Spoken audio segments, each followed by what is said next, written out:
ಬ್ರಾಹ್ಮಣ, ಲಿಂಗಾಯತ, ಮುಸಲ್ಮಾನ ಅಂತ ಏನದಾವಲ್ಲ, ಇವು ಜಾತಿವಾಚಕ ಪದಗಳಲ್ಲ, ಇವು ತತ್ವವಾಚಕ ಪದಗಳು. ಬಹಳ ಲಕ್ಷ್ಯ ಕೊಟ್ಟು ಕೇಳ್ರಿ. ನಾವು ಅದನ್ನ ಜಾತಿ ಅಂತ ತಿಳ್ಕೊಂಡಿವಿ.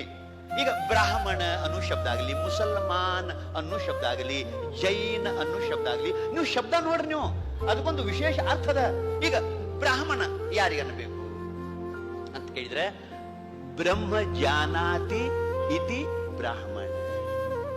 ಬ್ರಹ್ಮನನ್ನ ಇಲ್ಲಿ ತನಕ ಹೇಳ್ಕೊಂಡು ಬಂದಿರುವಂತ ನಮ್ಮೆಲ್ಲರ ಮೂಲ ಸ್ವರೂಪವೇ ಆಗಿರುವಂತ ಸತ್ತು ಚಿತ್ತು ಆನಂದ ನಿತ್ಯ ಪರಿಪೂರ್ಣವಾಗಿರುವಂತ ಬ್ರಹ್ಮ ಏನದಲ್ಲ, ಆ ಬ್ರಹ್ಮದ ಸ್ವರೂಪವನ್ನ ಯಥಾರ್ಥವಾಗಿ ಯಾವ ತಿಳಿದಾನೋ ಅವನಿಗೆ ಬ್ರಾಹ್ಮಣ ಅಂತ ಅನ್ಬೇಕು. ಇದು ಜಾತಿವಾಚಕ ಪದ ಅಲ್ಲ. ನೀವು ಅನ್ಕೋತಿದ್ರೆ ಅನ್ಕೋರಿ, ಬೇಡ ಅನ್ನಂಗಿಲ್ಲ. ಜಾತಿವಾಚಕ ಪದ ಅಲ್ಲ ಇದು, ಜಾತಿ ಅಲ್ಲ ಇದು, ಅರ್ಹತೆ. ಇದು ಅರ್ಹತೆಯಾದ ತತ್ವವಾಚಕ ಪದ ಇದು. ಈಗ ಲಿಂಗಾಯತ ಅನ್ನೋದು ಕೂಡ ಇದು ಲಿಂಗದ ಸ್ವರೂಪವನ್ನು ಅರಿತವನು, ಆ ಲಿಂಗ ಭಾವವನ್ನ ತಾನು ಧಾರಣ ಮಾಡಿದವನು ಯಾವನೋ ಅವನು ಲಿಂಗಾಯತ. ನೇಮದ. ಈಗ ವೀರಶೈವ ಯಾರಿಗೆ ಅನ್ನಬೇಕು ಅಂತ ಕೇಳಿದ್ರೆ, ಸಿದ್ಧಾಂತ ಶಿಖಾಮಣಿಯೊಳಗೆ ಹೇಳ್ಕೊಂಡು ಬರ್ತಾರೆ, ವಿ ಶಬ್ದೇ ನೋಚತೆ ವಿದ್ಯಾ ಶಿವಜೀವೈಕ್ಯ ಬೋಧಿಕ ತಸ್ಯಾಮ ರಮತೆ ಯೇ ಶೈವ ವೀರಶೈವ. ವಿ ಅಂತಂದ್ರೆ ವಿದ್ಯಾ, ಬ್ರಹ್ಮ ವಿದ್ಯಾ. ಆ ಬ್ರಹ್ಮ ವಿದ್ಯೆಯಲ್ಲಿ ಯಾರ ಬುದ್ಧಿ ರಮಣ ಮಾಡ್ತದನೋ ಅವರಿಗೆ ವೀರಶೈವ ಅನ್ನಬೇಕು ಅಂತ. ಇನ್ನು ಮುಸಲ್ಮಾನ್ ಅನ್ನೋದು ಕೂಡ ಜಾತಿವಾಚಕ ಪದ ಅಲ್ಲ, ಸ್ವತಃ ಇದನ್ನು ಪೈಗಂಬರ ಹೇಳ್ಕೊಂಡು ಬರ್ತಾರೆ.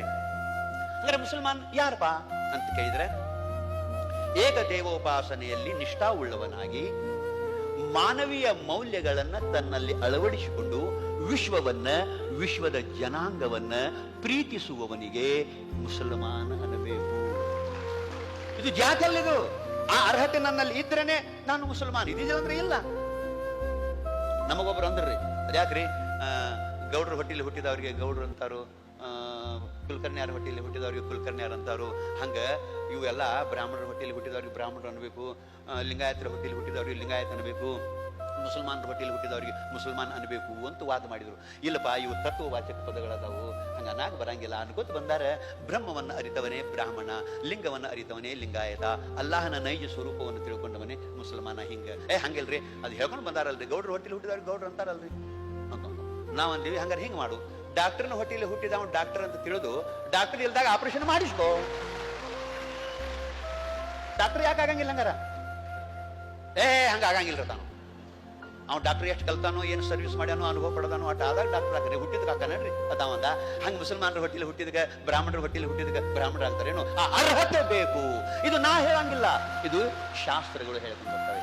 ಸಿದ್ದರಾಮ ಶರಣ ಹೇಳ್ತಾನೆ, ವೇದವನೋದಿ ವೇದಾಧ್ಯಯನ ಮಾಡಿದೊಡೇನು ಬ್ರಾಹ್ಮಣನಾಗಬಲ್ಲನೆ, ಯಜನಾದಿ ಷಟ್ಕರ್ಮಗಳನ್ನಾಚರಿಸಿದೊಡೇನು ಬ್ರಾಹ್ಮಣನಾಗಬಲ್ಲನೆ, ಬ್ರಾಹ್ಮಣರ ರೇತೋ ರಕ್ತದಿಂದ ಜನಿಸಿದೊಡೇನು ಬ್ರಾಹ್ಮಣನಾಗಬಲ್ಲನೆ. ಇಲ್ಲ, ಬ್ರಹ್ಮ ಜಾನಾತಿ ಇತಿ ಬ್ರಾಹ್ಮಣವೆಂಬುದಾಗಿ ಬ್ರಹ್ಮೀಭೂತನಾದಾತನೇ ಬ್ರಾಹ್ಮಣ ನೋಡ ಅಂತ ಹೆಂಗಂದ್ರು, ಹಂಗ ಲಿಂಗ ಸ್ವರೂಪನಾದವನೇ ಲಿಂಗಾಯತ, ಅಲ್ಲಾಹನ ನೈಜ ಸ್ವರೂಪವನ್ನು ತಿಳ್ಕೊಂಡವನೇ ಮುಸಲ್ಮಾನ ಅನ್ನುವಂತ ವ್ಯಾಖ್ಯಾನ ಬರ್ತದೆ. ಬಂಧುಗಳೇ, ಇಂಥ ಭಾವ, ಇಂಥ ವಿದ್ವತ್ಪೂರ್ಣ ವೇದಿಕೆ ಮೇಲೆ ಚಿಂತನ, ಮುಕ್ತ ಮನಸ್ಸಿನಿಂದ ಚಿಂತನೆ ಮಾಡಿದಾಗ ಬರ್ತದೆ.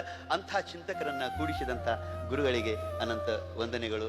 ಎಂಥ ವಿದ್ವತ್ಪೂರ್ಣವಾಗಿರುವಂಥ ಇದು ವೇದಿಕೆ, ಎಲ್ಲ ಜನರನ್ನ ಕರೆಸಿ ತತ್ವದ ವಿವೇಚನೆ. ಹಾಗಾಗಿ ನಾವು ಮೊದಲು ಶಿವನ ಸ್ವರೂಪರು ಅನ್ನುವಂಥ ಭಾವ, ಜೊತೆಗೆ ದೇಹದ ದೃಷ್ಟಿಯಿಂದ ನಾವೆಲ್ಲರೂ ಮಾನವರು, ಇನ್ನು ದೇಶದ ದೃಷ್ಟಿಯಿಂದ ನಾವೆಲ್ಲರೂ ಭಾರತೀಯರು ಅನ್ನೋದನ್ನ ನಾವು ತಿಳ್ಕೊಂಡು. ಭಾರತೀಯರು ಅನ್ನೋದು ಕೂಡ ಒಂದು ಶಬ್ದ ಹೇಳ್ತೀನಿ. ಭಾರತೀಯರು ಅಂತಂದ್ರೆ ಬರೀ ಭೌಗೋಳಿಕ ಪ್ರದೇಶದ ವಾಚಕ ಅಲ್ಲಿದು. ಅಲ್ಲಿ ನಾವು ಇದ್ದವರು ಭಾರತೀಯರು ಹೌದು, ಆದ್ರೆ ನಿಜವಾದ ನಮ್ಮ ಋಷಿಮುನಿಗಳು ಅದಕ್ಕೆ ಅರ್ಥ ಮಾಡಿದ್ದಾರೆ. ಭಾ ಅಂದ್ರೆ ಪ್ರಕಾಶ, ಪ್ರಭಾಕರ್ ಅಂತಿರಲ್ಲ ಸೂರ್ಯನ್. ಭಾ ಅಂದ್ರೆ ಪ್ರಕಾಶ. ಯಾವ ಪ್ರಕಾಶ? ಸ್ವಯಂ ಪ್ರಕಾಶ. ಸ್ವಯಂ ಪ್ರಕಾಶ ಅಂದ್ರೆ ಏನು? ಪರಮಾತ್ಮ. ಭಾ ಅಂದ್ರೆ ಪರಮಾತ್ಮ. ರತಿ, ರತಿ ಅಂದ್ರೆ ಪ್ರೀತಿ. ರತಿಯರು ಅಂದ್ರೆ ಪ್ರೀತಿ ಉಳ್ಳವರು. ಅಂದ್ರೆ ಪ್ರಕಾಶದಲ್ಲಿ ಪ್ರೀತಿ ಉಳ್ಳವರಿಗೆ ಭಾರತೀಯರು ಅಂತ ಕರೀತಾರೆ. ಪರಮಾತ್ಮನಲ್ಲಿ ಅಪಾರ ಪ್ರೀತಿ ಉಳ್ಳವರಿಗೆ ಭಾರತೀಯರು ಅಂತ ಕರೀತಾರೆ. ಧನ್ಯವಾದ. ಶಿವ